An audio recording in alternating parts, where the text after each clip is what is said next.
Di dalam pertemuan 9 sampai 12 ini, 9 kita bicara tentang pemantauan dan mengkaji ulang risiko.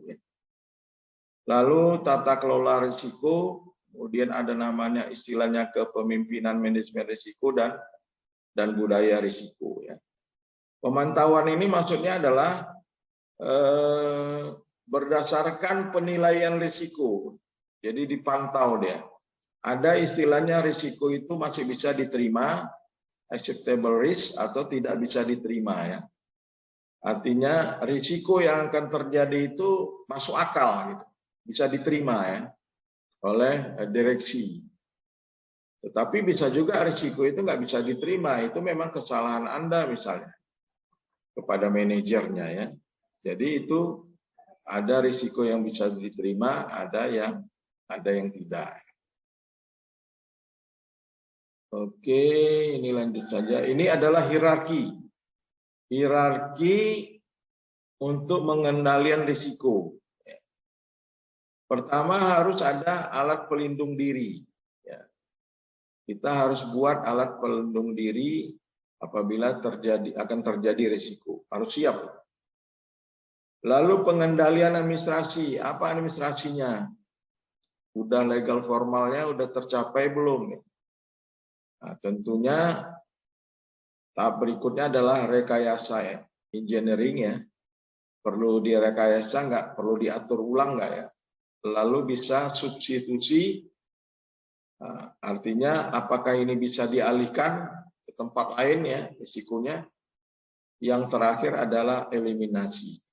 Eliminasi adalah dipotong, dibuanglah yang rugi itu ya. Ini adalah hierarki yang dilakukan untuk pengendalian risiko. Pengendalian risiko. Jadi eliminasi menghilangkan suatu bahan ya. Apabila mungkin bahan ini dianggap berbahaya ya. Atau substitusi mengganti ya. Rekayasa teknik ya. Itu maksudnya. Administrasi ya, sistem kerjanya bagaimana? Alat pelindung diri ya, udah ada pakai helm enggak ya, pakai sepatu enggak bagi pekerja proyek misalnya. Nah, di dalam menangani risiko itu harus ada pemantauan dan kaji ulang, harus selalu dievaluasi. Jadi dievaluasi.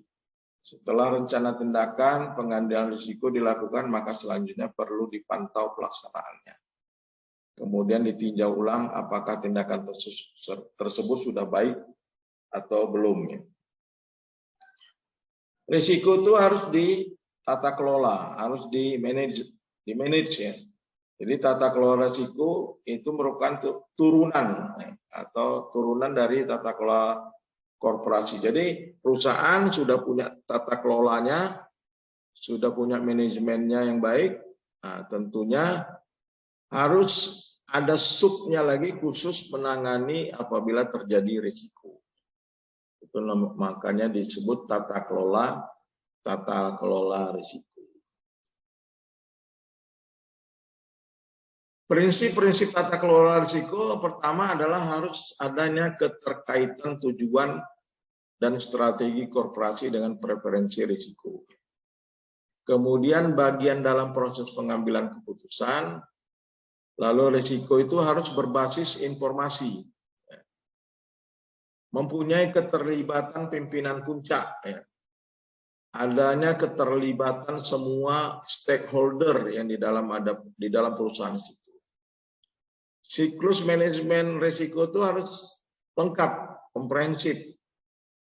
Risiko itu harus mempunyai komunikasi yang harus aktif, mempunyai basis teknologi informasi, berbasis kinerja risiko, dan bagaimana perusahaan itu bisa langgeng walaupun akan menghadapi risiko-risiko.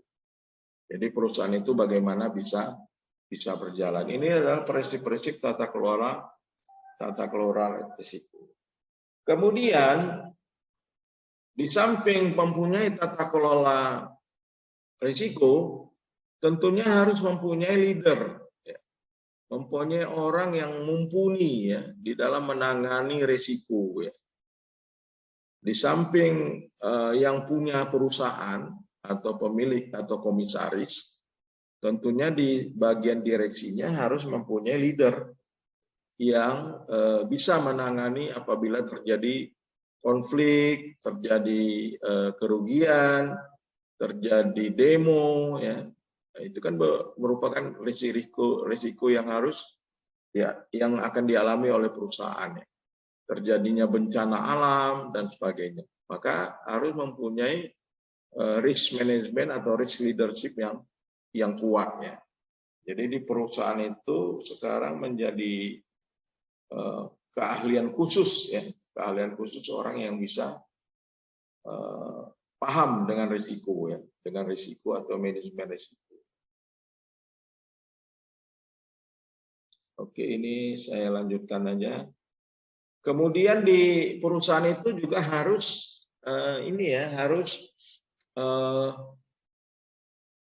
dibudayakan, ya, bahwasanya risiko itu akan bisa terjadi sewaktu-waktu. Jadi apabila terjadi sesuatu, semua stakeholder, semua karyawan sudah siap. Misalnya suatu saat akan terjadi risiko kerugian, ya, tentunya perusahaan akan mengurangi pegawainya, ya. Jadi sebagai karyawan sudah siap karena sudah ditanamkan budaya risiko di suatu perusahaan. Itulah risiko, ya. Ada risiko yang enak, ada risiko yang tidak enak. Jadi budaya risiko itu harus betul-betul ditanamkan oleh perusahaan. Bagaimana cara langkah-langkah yang akan dilakukan perusahaan untuk membangun budaya risiko? Pertama, harus membentuk satuan kerja manajemen risiko sebagai pusat informasi untuk menyebarluaskan kebijakan dan prosedur risiko ke seluruh jenjang organisasi. Jadi harus ada semacam divisi, ya, di dalam suatu perusahaan. Lalu harus menyusun manual kode etik, harus punya kode etiknya, ya. Kemudian merekrut pegawai-pegawai yang memiliki attitude yang baik, punya jiwa salesmanship yang baik, ya, punya jiwa kepemimpinan yang baik. Itu yang harus dilakukan dalam membangun budaya risiko. Jadi kemudian menjadikan manajemen risiko sebagai syarat untuk menduduki semua level manajemen, ya. Jadi kalau dia diangkat menjadi manajer proyek, manajer produksi, manajer keuangan, dia sudah tertanam bahwasanya sebagai manajer keuangan dia harus tahu apa yang akan terjadi dan bisa menangani apabila terjadi risiko. Kemudian harus ada sanksi, ya, harus ada sanksi. Bukan sanksi saja, harus ada insentif. Harus ada insentif apabila pegawai itu bisa mengelola risiko dengan baik. Kemudian harus ada aturan, kemudian harus ada penilaian kinerja. Ini adalah beberapa langkah yang dilakukan untuk membangun risiko. Ini slide-nya saya singkat-singkat saja karena kita kan pertemuannya emergensi, ya. Jadi sangat emergensi sekali pertemuan kita ini.